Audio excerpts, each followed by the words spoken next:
Audio check 1 2. This is mic check 2212. Mic check 1 2. You good there?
Just a quick update, Creighton is winning.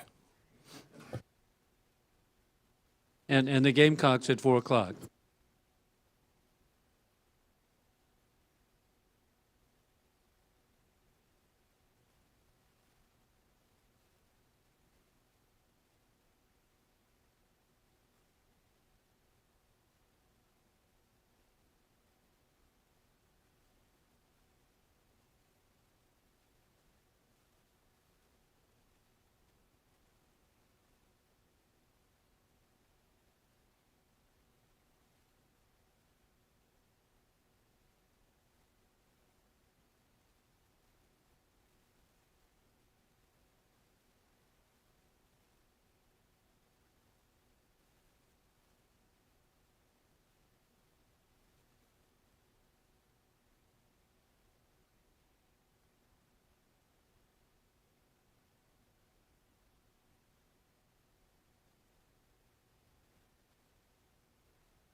Thank you all for being here. We appreciate that. We do have votes coming as early as 30 minutes from now. So I think there are some of us here who are going to want to ask questions. We'll have one round of questions, and mine will be very brief. And then we'll go into a classified session and see how much we can cover before votes are actually impending and we have to leave. So we appreciate your attendance here. I have an opening statement, but I'm going to submit it for the record for the sake of time. And I'll now call on the ranking member to see what he would like to do. And I'm going to take the wise counsel of following the chairman's leadership and also submitting my statement for the record. We'd like to expedite things so that we can get to votes and then get to the classified session. Thank you. Okay, then let's go right into our distinguished witnesses. We have the Honorable John Plum, General Anthony Cotton, General Stephen Whiting, and General Gregory Gillot, if I said that correctly. Gio. Okay, I was way off. I'll get that before. Okay, Gillot. Mr. Plum, can you start, please? Yes, sir. Thank you, Chairman Lamborn, and thank you, Ranking Member Moulton. Members of the committee, thanks for inviting me to testify here. I'll keep my remarks short in the interest of moving to questions. But just very briefly, we're in a very highly dynamic and challenging security environment. We have competitors who are modernizing and diversifying and expanding their nuclear arsenals. They are also rapidly fielding space and counter-space capabilities and developing and fielding advanced missiles in more, greater numbers and greater diversity. The President's budget request for fiscal year 25 makes critical investments in the Department's strategic forces posture, $49 billion for our nuclear enterprise, $33.7 billion for our space capabilities, and over $28 billion for missile defeat and defense. And across each of these portfolios, we're investing not only in capabilities, but in our network of allies and partners, both of whom provide advantages that our adversaries or potential adversaries like Russia and China can never hope to match. All of these capabilities, nuclear, space, and missile defense, remain central to our ability to deter, and also central to our ability to prevail in conflict if deterrence fails. The Department is committed to making the critical investments necessary to strengthen our strategic forces posture. Thanks to this committee for its tireless dedication to the Department, to our men and women in uniform, and I look forward to answering your questions. General Cotton. Good afternoon, Chairman Lamborn, Ranking Member Moulton, and distinguished members of this committee. It is an honor to be here today with my command senior enlisted leader, Sergeant Major Kramer, and our privilege to represent the service members and civilians of United States Strategic Command. I have submitted my POSH statement for the record. As a global warfighting command, STRATCOM sets conditions across the globe as the ultimate guarantor of the national and allied security. Excuse me. We do this in the face of challenges unlike anything America has encountered. We are confronting not one, but two nuclear peers, the Russian Federation and the People's Republic of China. This reality, compounded by missile developments in North Korea, Iran's nuclear ambitions, and the growing relationships between these nations, adds new layers of complexity to our strategic calculus. While our legacy systems continue to hold potential adversaries at risk, it is absolutely critical we continue at speed with modernization of our nuclear triad. This includes the land-based ICBMs, the B-21, the B-52J, the Columbia-class submarine, the nuclear sea-launched cruise missile, the long-range standoff weapon, and numerous related systems, while also focusing on NC-3 enterprise upgrades and cybersecurity. The most important message I want to deliver is this.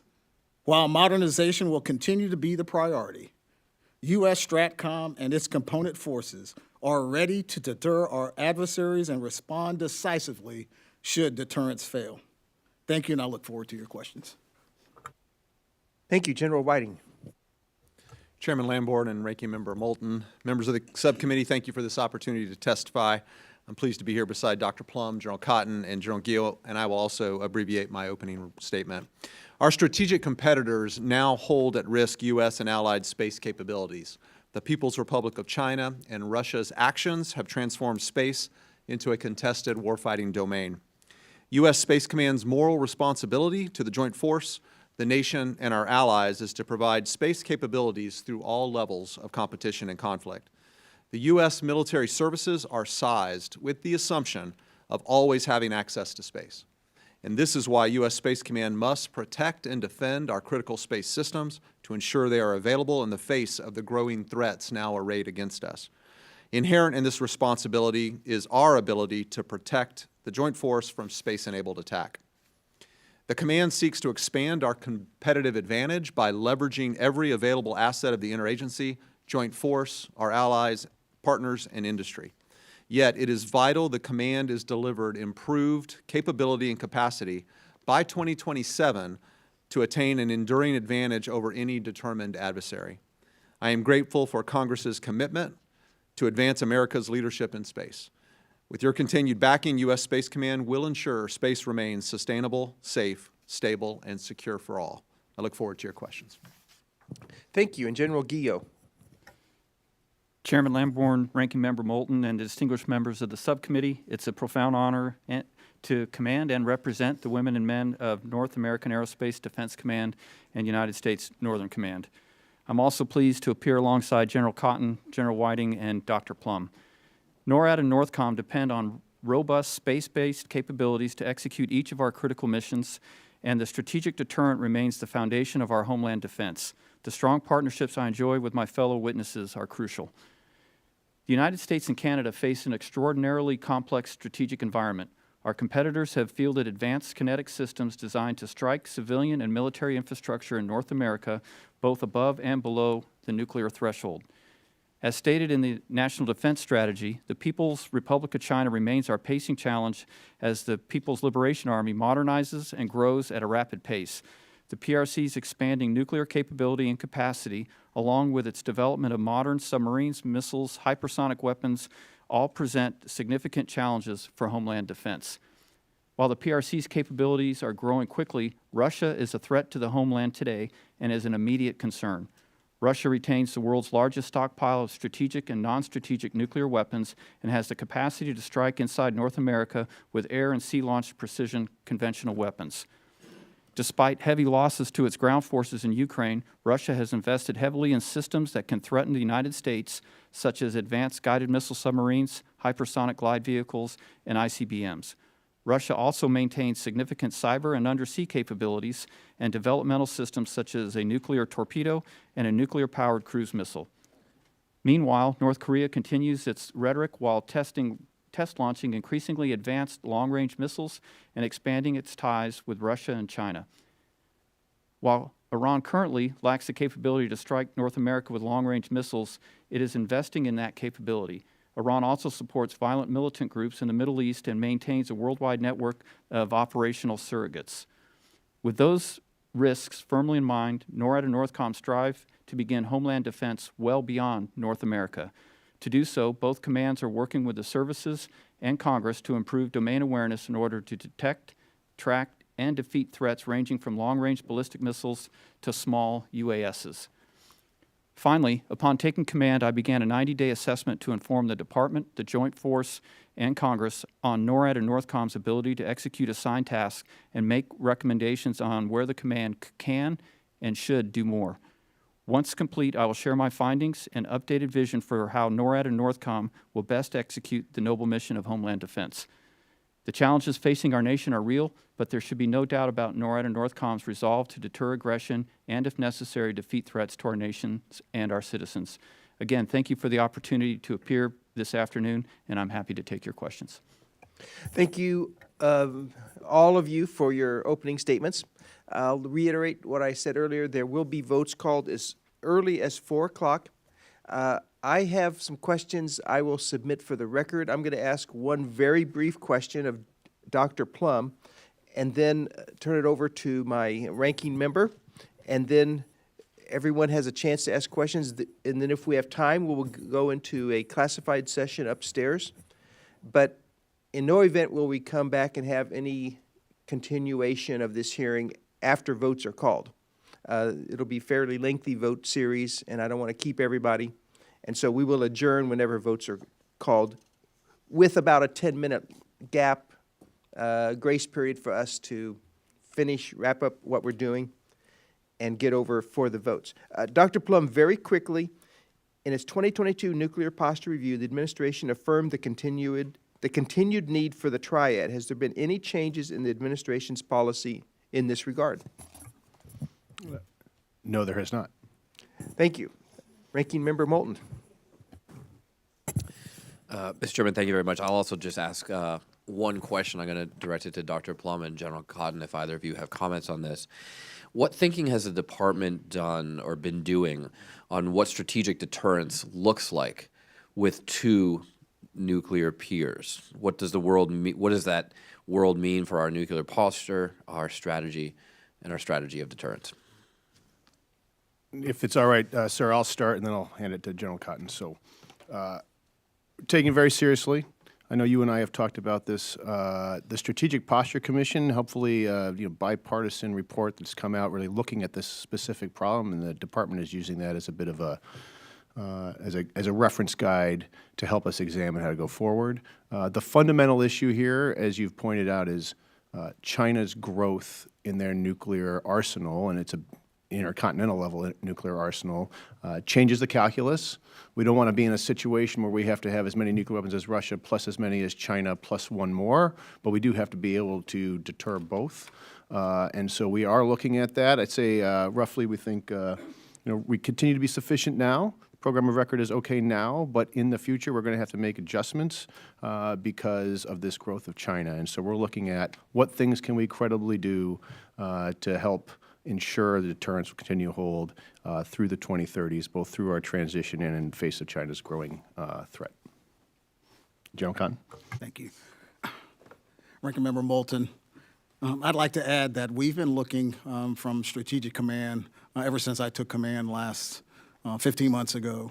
And what we're looking at is the strategic piece that is linked to the NPR, because the NPR allows us to look at posture and sizing. So we immediately looked at that. But as I mentioned to you in the office call, I think it's really about strategy as well.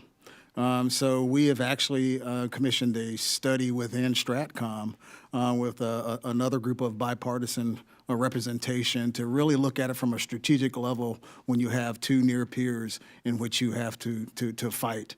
And how do you hold them at risk in order to do that?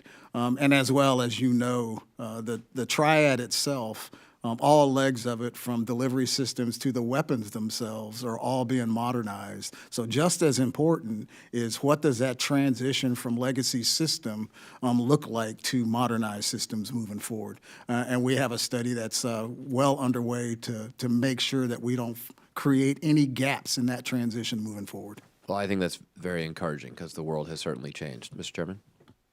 Thank you. Representative Wilson. Thank you very much, Mr. Chairman, and thank each of you for being here today and your service on behalf of the people of the United States. General Cotton, in your testimony, you state that the critical need to modernize our stockpile infrastructure and a robust science and technology base for our strategic deterrence force. I'm grateful to represent the Savannah River site, where they are working around the clock to bring plutonium production facility into operation as soon as possible. They are also working to replace a 1950s era's building at the Savannah River Tritium Enterprise. As the only member of Congress who's ever worked at the Savannah River site, I know personally of how dedicated the personnel are for the people of America. With this, would delaying the modernization put our security at risk? And we are really grateful that plutonium pit production, which is so crucial, is actually a two-site solution with Los Alamos and Savannah River. So what is the status of maintaining our capabilities? Representative, thank you so much. And I've had the opportunity of actually visiting Savannah River twice in my recent job and in my former job. You're absolutely right. The men and women that are there are incredible Americans and dedicated patriots. To your point, I think when we think about the products and components that are going to be required from NNSA, I want to keep the throttle pressed and ensuring that we get pit productions in the numbers we want. I also think that we also need to pay attention to the other rare earth materials that are warranted and needed, not only tritium, but also lithium and other components that might be something that's that can hold them back, if you will, as far as NNSA and their production. And then finally, I think industrial base and making sure that the brick and mortar, as you know, that the things that are actually being produced and built there, the facility itself across the enterprise for NNSA to ensure that they can accomplish all of that to get the buildings built in order to get the production done. Over. And General, thank you so much. You're always welcome back to Savannah River site anytime. And please let me know when you're there, because I'd like to be with you. Thank you for your service.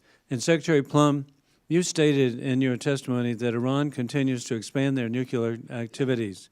Additionally, you also state that at this time, quote, we believe Iran is not currently pursuing nuclear weapons.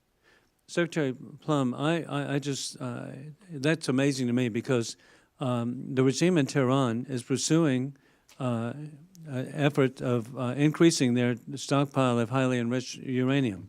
The regime in Tehran is continuing to develop ICBMs, which can only be used with the intent of striking the United States. And they make it clear as they chant, death to Israel, death to America. And so it's just really appalling to me that we're in a war we didn't choose, and that is a war with dictators with rule of gun invading democracies with rule of law. And we know that it began February 22, 2022 with war criminal Putin invading Ukraine. And then October 7th, the puppet Hamas of Iran invaded Israel with mass murder. The dots are so easy to connect between the axis of evil. And Iran is, we know, providing drones and missiles to Putin to murder Ukrainians. In return, their collaboration, I just can't imagine, would not include nuclear and missile development. A nuclear bomb would destabilize the Middle East with a vaporization of Israel as Saudi Arabia, Egypt, and our Persian Gulf allies are threatened. How close is the regime in Tehran to a nuclear weapon? Thank you, sir. I don't have a specific time frame for your exact question, but I'll just say my testimony is based on intelligence assessment, which is you can enrich uranium without pursuing a nuclear weapon. Obviously, you need enriched uranium to build a nuclear weapon, so I take your point. As far as how close it is, I don't, perhaps General Cotton has a kind of an intel-informed assessment. I don't have it off the top of my head. My time is up, but hey, we're dealing with Iran. They have enough energy capability, oil and gas. They don't need to have a enriched uranium. There's only one purpose for them to have enriched uranium, and that's to develop a nuclear weapon to attack the United States. I yield back. Representative Carbajal is next on the list. Thank you, Mr. Chairman. We all know space is essential to our everyday lives, and I don't think most people understand this. Not only is space critical to our national security programs, but we rely on space to check our weather, our phones, to use a credit card, and now in some cases for internet connection, just to name a few. These capabilities are primarily because of our nation's robust commercial space industry. General Whiting, can you speak to the partnership between Space Command and commercial space companies? How do commercial space companies help you fulfill your mission? Congressman, thank you for the question. I think one of our nation's principal advantages is our commercial space industry. It is moving at incredible speed with innovation, and it is outpacing commercial industry from the rest of the world. And so today we partner with those companies in a number of ways. One way is through information sharing, a cell called the Commercial Integration Cell at Vandenberg Space Force Base in California. And then we also leverage services provided by commercial companies. And so we're always looking at how we can better both share information and leverage the capabilities that commercial brings us, because we believe that makes us more effective. Thank you. For those watching, Vandenberg is in my district. General Whiting, what do you think the biggest challenge is in space domain, and how can Congress help you overcome this challenge? Thank you, Congressman. Our biggest challenge today is the speed at which the People's Republic of China continues to develop its space capabilities. And in particular, they are developing a number of counterspace weapon systems to hold at risk our space systems. They're also using space to enable their terrestrial forces, their Army, their Navy, their Air Force, Marines, to make them more lethal, more precise, and more far-ranging. So I would ask the Congress's support to continue to invest, particularly in the United States Space Force, but also in the other services that provide us capability at U.S. Space Command, because they have to now take our current constellations and make them more resilient. They have to develop systems that we can protect and defend those constellations. We need capabilities to protect the joint force from the space-enabling capabilities of others, and then we need a testing and training environment that allows us to know with confidence that our space systems will work the way we need them to. And that's a lot of new work, and we need to make sure that we're able to do that. Thank you. Space Command's and the Space Force's ability to move quickly has been impressive. Dr. Plum, can you elaborate on why a mission like Victus Nox is important, and why do you think we've seen success when moving quickly when it comes to space, whether it's it be technically responsive space or Space Development Agency proliferation satellite architecture? Thank you, Congressman, for the questions here. On Victus Nox, which is a tactically responsive launch, I'm a big fan of this concept of being able to launch quickly, in particular in the way it was done there, which is in response to, a simulated threat. So I think the idea of what you use tactically responsive launch for, the original thought was maybe use it for reconstitution, which may have a play here, but I really do think the idea of there's something new, we want to go look at it, how fast can we stack a rocket, get a payload on there to go inspect a thing, or is a really interesting question, and I think the services really knocked it out of the park on that particular mission. Your second question was about moving faster, I think, in Space Development Agency, and as General Whiting just said, partnering with commercial space, which is currently an economic engine for the United States, which we should all be proud of. One of the things the business community needs to do is actually innovate at speed so they can close their business case, and we're trying to figure out how to harness that.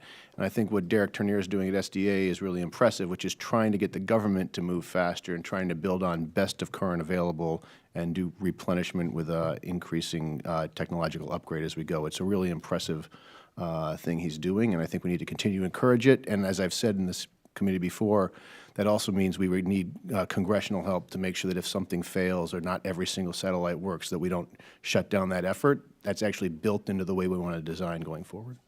Thank you. I won't have time for your response, but I want to put this question in the record. Responsible behavior in space is critical to the productive use of this domain now and for future generations. Dr. Plum, how does the department encourage responsible behavior or detour dangerous behavior in this domain? You don't have to answer it. I'm out of time. Mr. Chair, I yield back. Just send me the answer. Thank you, Representative Stefanik. Thank you so much, Chairman. General Guillot, as ballistic missile threats from North Korea and Iran continue to advance, do you believe that it would be strategically worthwhile to construct a third homeland missile defense site at the DoD and Congress's chosen East Coast location at Fort Drum, New York?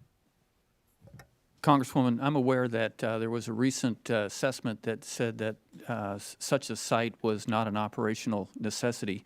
However, as an operational commander that watches very closely the advances that our adversaries are making, primarily Iran and even more so North Korea, I think that it's important for me as the commander to have continually assessed the threat and see if there are any changes in the threat environment that would necessitate additional capabilities to affect the homeland. And so I would, sorry. General, in my office, when you were kind enough to visit, you said it would be strategically worthwhile and you supported the construction. I understand the assessment process, but as you and I spoke in my office, you said this would be strategically worthwhile, particularly as we're considering threats not just of today, but of the future as well. Yes, Congressman. If the assessment came back that those threats, I thought it would be worthwhile to build that site, a site. What would an operational requirement for a third homeland missile defense site look like? Congresswoman, that would depend on the threat, but I think dispersal away from the sites that we have now so we don't have all of our proverbial eggs in one basket would be very important. And the other would be to make sure that it is located somewhere in the continental United States where it would have the kinematic responsiveness to intercept threats that are coming from a different avenue. And Fort Drum meets those requirements. Well, I would...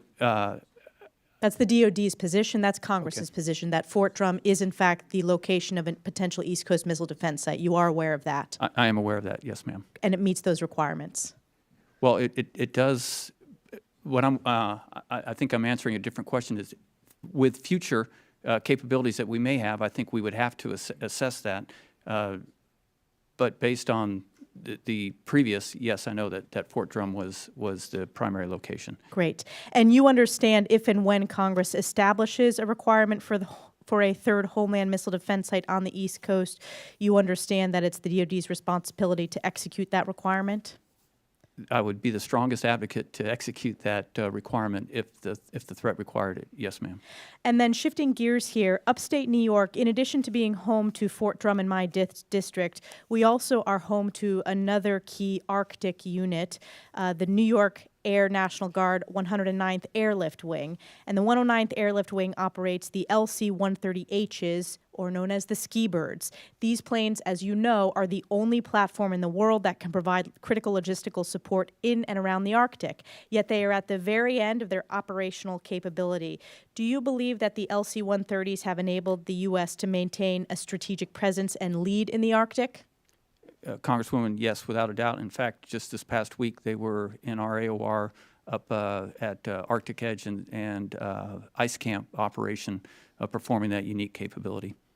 We believe, and this is a bipartisan issue for members of the New York delegation, I just authored a letter with my colleague Paul Tonko, so bipartisan support about the urgent need for their recapitalization. So I would refer you to that. We'll make sure your office has a copy of that, but that's very important to maintain our leadership strategically in the Arctic region. Yield back. Thank you, Representative Norcross. Thank you, Chairman. General Cotton, we recently heard that the Sentinel program, triggered the Nunn-McCurdy Act, indicating there were serious concerns of cost overrun. And getting less into the actual dollars and cents and time delay, we're about to hopefully approve a budget and some money that's going to go into fund the Department of Defense. And we are facing increasing pressures to fund all our programs. We have had the three legs of the triad, incredibly important.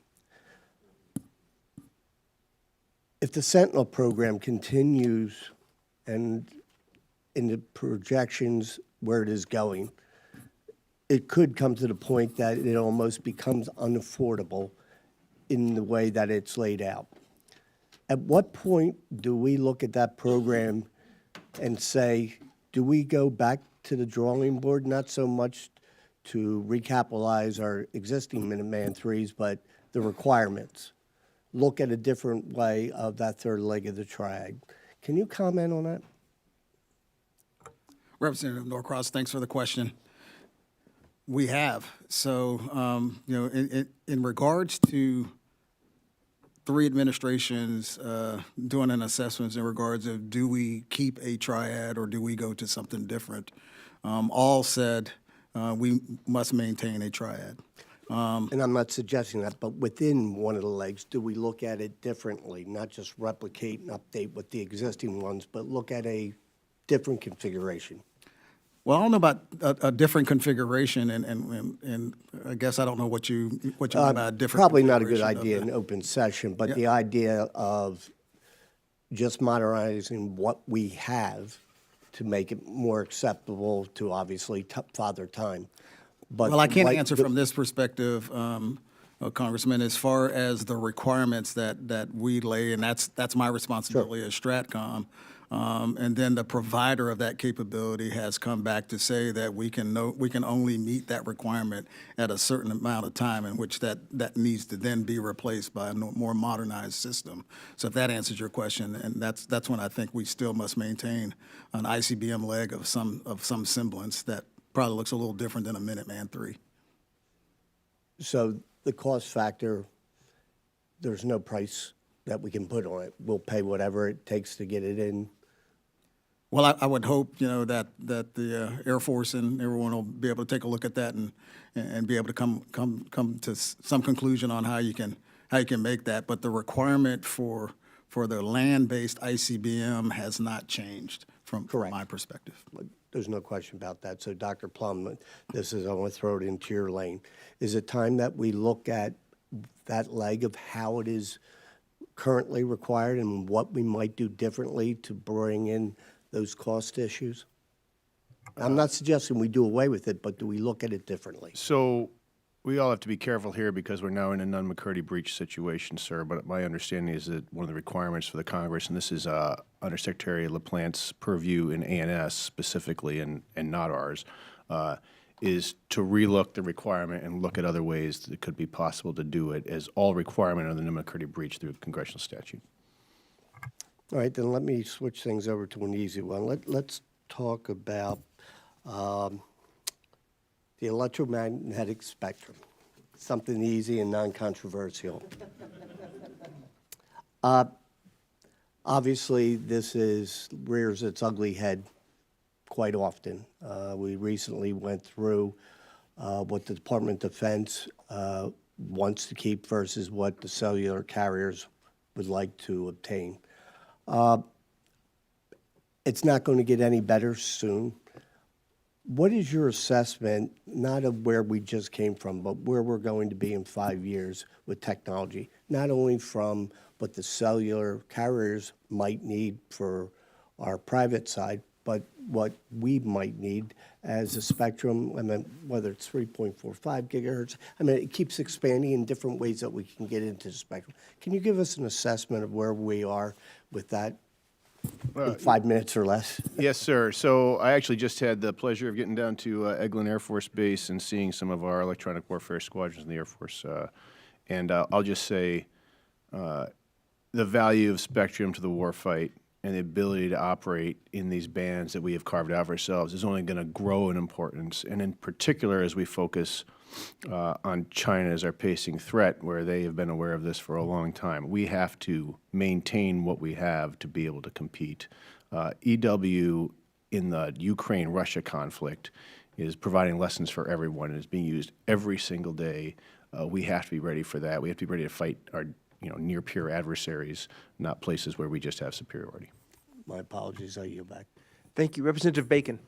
Thank you, Mr. Chairman, and thank you, gentlemen, for being here. It's been a treat for me to work with many of you on the dais out here. Got to talk to General Guillot about a week ago, so threw some questions at you then. So I'm going to focus a little more on the Stratcom and space side. First of all, I believe it's imperative that we have 400 ICBMs. We can't extend it any longer. So it's real imperative that the Air Force get this right and learn from the mistakes and get these 400 missiles installed.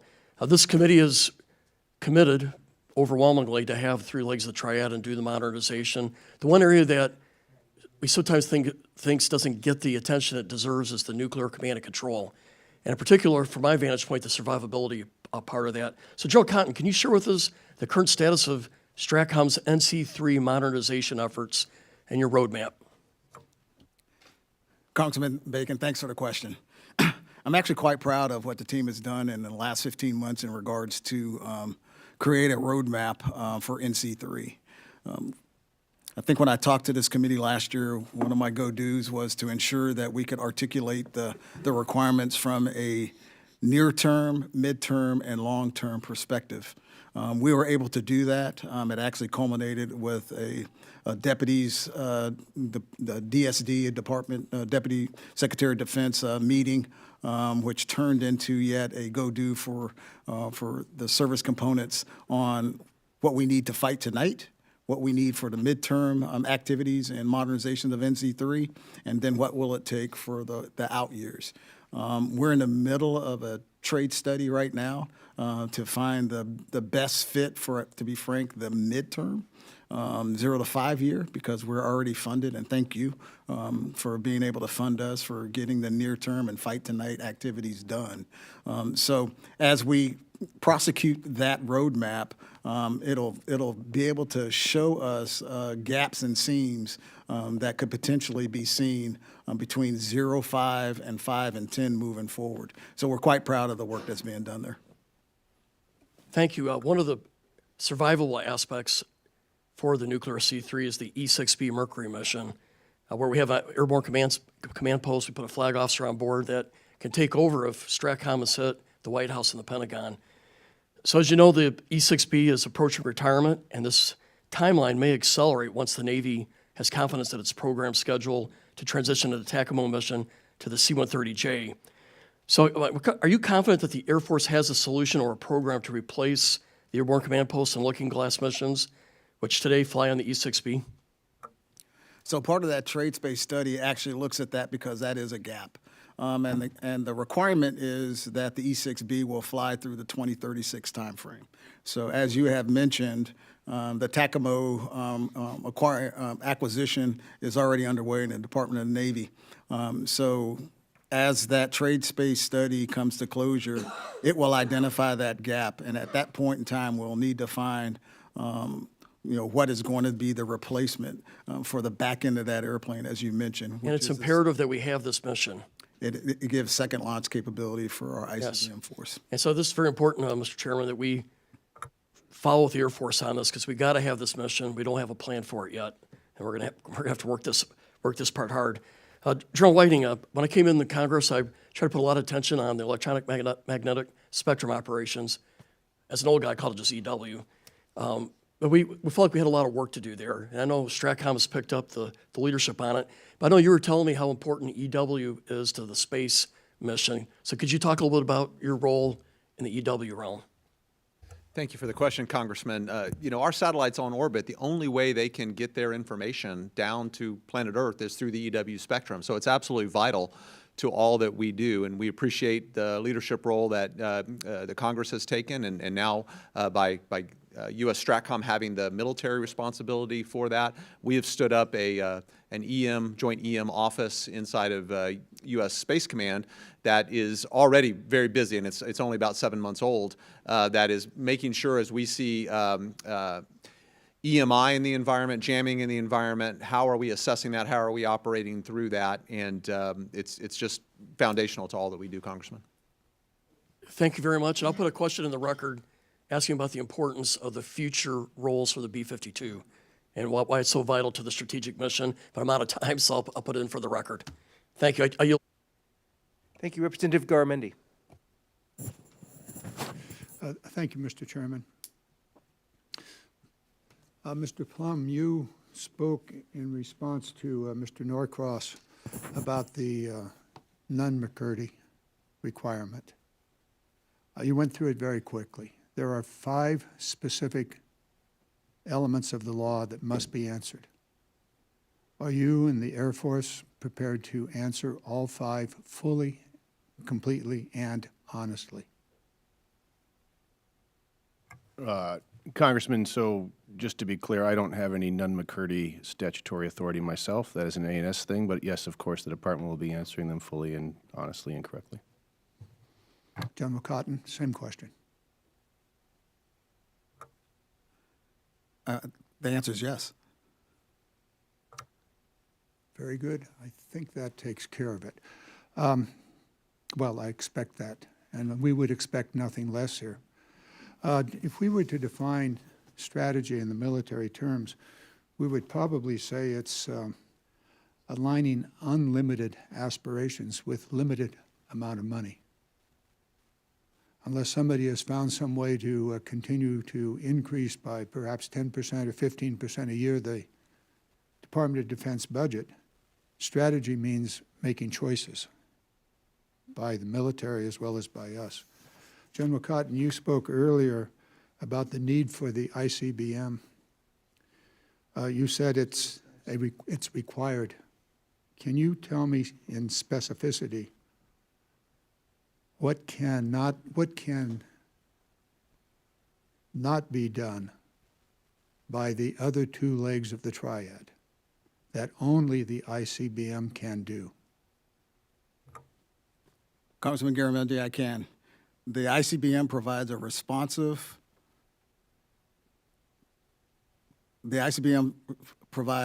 responsiveness to the President of the United States that no other 2 legs can provide. Really? That is correct. The bomber force and the submarine force is not responsive?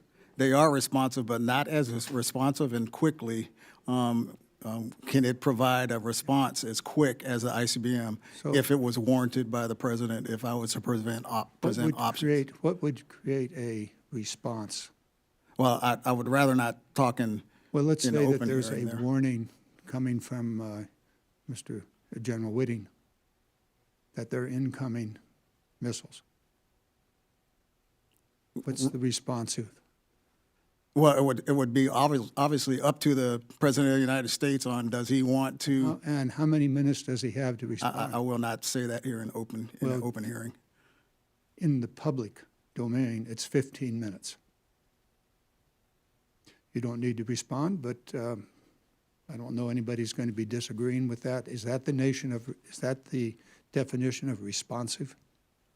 15 minutes to make a decision about the launch of those weapons. Now, let's assume they were launched.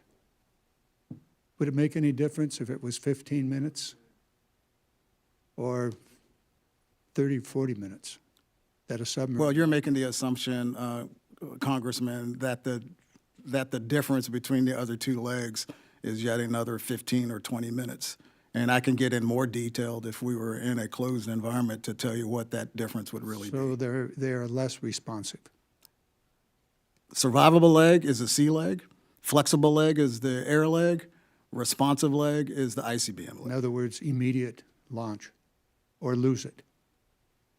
It's the use it or lose it, isn't it? It's not the effect of the launch. The launch would be the same if it were launched from a submarine or from an airplane. That's not quite correct, Congressman, because I can hold different elements at risk with the different legs of the triad. We should go into that in detail. General Whitting, what is your need for programs that are not in your current budget? Isn't it about $1.3 billion? Congressman, I just have signed our unfunded priority list, and that total is about $1.2 billion. Could you use any part of the $6 billion that's currently authorized for the continued progress of the Sentinel, even though it is now Nunn-McCurdy? Would you like about maybe a fifth of that? Congressman, About $6 billion we're going to spend on the Sentinel this year. Congressman, I don't identify the sources of the funds, just I know what my requirements are to fulfill our mission. My point is to my colleagues, we do identify the source, and we do have the responsibility of aligning strategy with limited money. Thank you. I yield back. Okay, that concludes the questioning portion of our hearing today. Let me just add a slight clarification from my perspective. You threw out a number a minute ago, Representative Garamendi. There are different numbers that are floating around out there, and I don't think it would be wise for any of us to confirm or deny any specific number, because I think that that's really not a topic of discussion we should be having in an open session like this. Which leads me to my next point. We will go into recess and immediately reconvene upstairs and have perhaps a brief classified hearing, because votes will be called shortly. But we will have a classified hearing for those who are able to attend. And thank you for your testimony today. We are in recess.